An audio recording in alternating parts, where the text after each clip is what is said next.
Blagoslovljen Bog Izraelov. Evo me u Maslenici sa mojim bratom u Kristu, Krešimirom Nekićem, koji ima jedno, po meni, snažno svjedočanstvo o tome kako Bog Izraelov ne samo da skrbi o ljudima, nego skrbi i o njihovoj imovini. Meni je bilo to vrlo onako snažno svjedočanstvo i nadam se da će i vama biti zanimljivo poslušati i čuti to, jer je po meni to stvarno čudo što se dogodilo u Maslenici. Eto.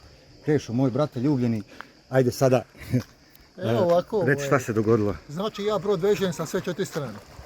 Tako da je brod siguran. Jer je na takvoj poziciji da ako valovi dolaze od zapada i od jugozapada, onda mu je opasno. Jer nije skroz u rivi, nego je napola. I sad taj dan nisam znao da će biti oluja, ja odšao sam u grad u Zadar i kad je u Zadru krenula ta nevjera, ja sam radio i zamolio Boga da ljude poštedi ako su na moru i da sačuva od materijalne štete. Nisam znao što je ovdje, a ovdje je bilo nevrijeme veliko. A ja nisam ni sumnjao da se nešto događa sa brodom, nisam ima pojma.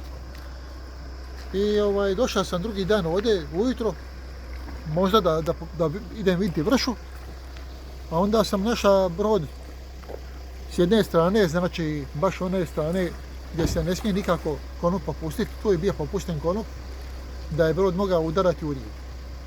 A od te strane su valovi dolazili prema brodu i prema rivi, znači ne može ga zaobići. Ova dva bokobrana ne bi ga mogla sačuvati uz tolike valove i tolika čuda da ne udari, da se ne razbije ode u rivu.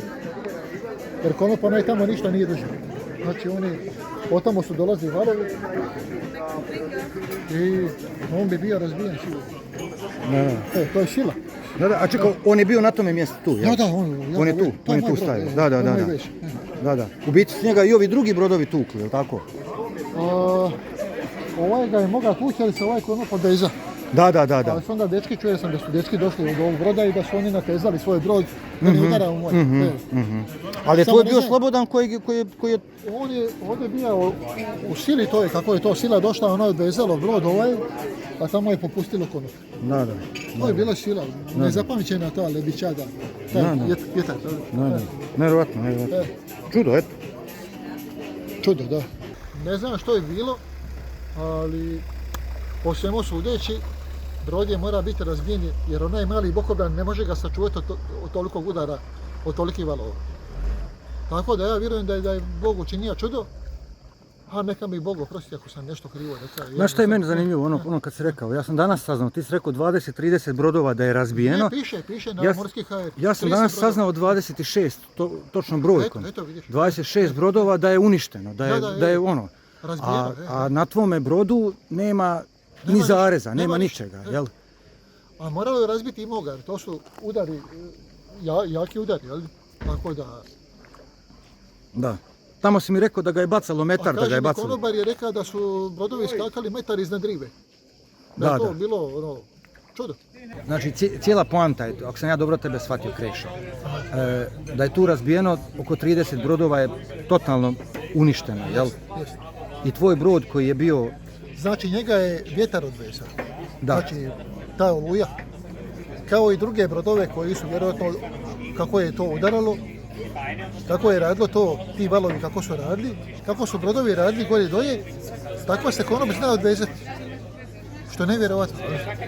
I tako je oluja odvezala jedan moj konop, a drugi je skroz popustila tako da je brod mogao udarati u rivu.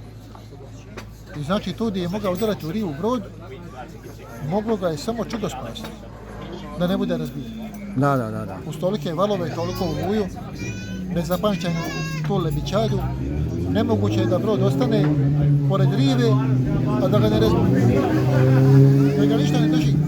Da. Koliko? 30-ak brodova da je razbijeno totalno. Više na morski HR 30. A tvome nema ni zareza. Nema zareza. Nema crtice jedne. Konobar mi je rekao da su brodovi skakali iznad rive metar. Znači koliko su i konopi držali, toliko su išli gore. Da. Ime broda je? Slava Otcu, eto, slava Otcu neka bude. Tako je, slava Otcu i Sinu i Duhom Svetom. Amen.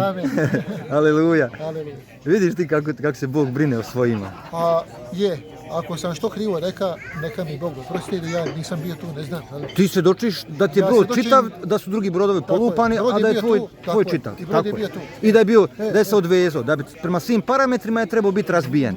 mora je biti razbijen. A nije. A nema ništa. A vidiš kako ja sad ja razmišljam, možda je Bog učinio da ga odveže, da bi ga sačuvao na taj način. Jel? Ha, Jel razumiješ? da pokaže svoju moć. Da. Da bude još veća slava. I što je još bolje, dobro da ga niko nije išao zavezati, onda je on ne bi znao. Da. Znači, brod je bio cijeli dan i cijelu noć odvezan. Da. Odlično. E, Odlično. a da ga je neko veza, ja ne bi znao ništa. Mislio bi da je brod tako vezan i da... Da, Hvala odlično. Bogu. Odlično. Slava Bogu. I to, mi u biti sad i sjedimo, tamo je brod, tamo u pozadini, tamo gdje on je. Hvala ti na svjedočanstvu, nadam se da će ovo biti na korist mnogima i da će se... I da će se ohrabriti da se uzdaju u Boga, jel? Jer Bog je naša štit, naša zaštita, naša snaga, naša hridina. Bog Izraelov, amen, aleluja. Amen, aleluja. Ljubim te, brate, hvala ti puno na ovom. I ja tebe, hvala Bogu. Može.